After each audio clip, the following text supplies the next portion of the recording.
Hello, welcome back to the channel. It's good to have you all again. Today we're going to be looking at the topic that says the Hebrew language of the Igbo people, the words to and dalo. To and dalo. Yes. Okay, so going straight into it. Now, the word to in the Igbo language, in a longer form, you get toro. Okay, it means praise. It means praise. So you hear names among the Igbo people like Tochukwu, which means praise God. Now, you have the other word, Daalu. Now, Daalu among the Igbo people is used to show thanks. It means thank you. In fact, it's the most popular way of saying thank you, among the Igbo people today. Daalu. Both words are everyday words to use, in the Igbo vocabulary, okay?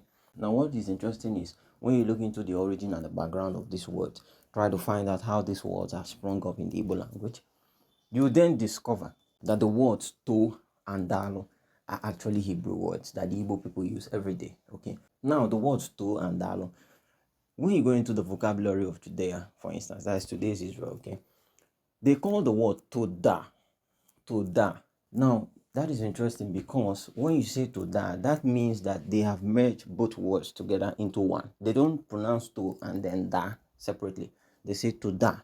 Okay. Now, it gets interesting when you find out that Tohdah means thank you and it also means praise.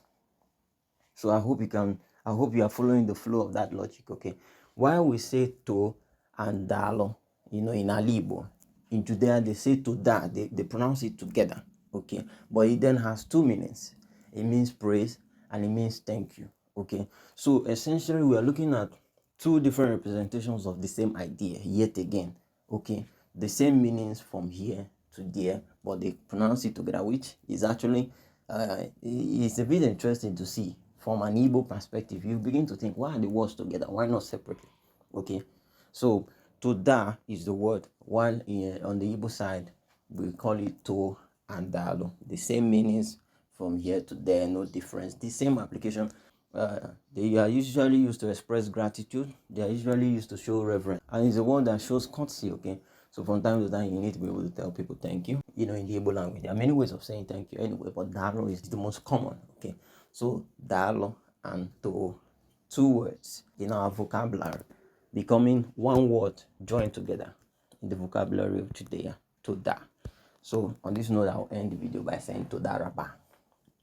See you next time.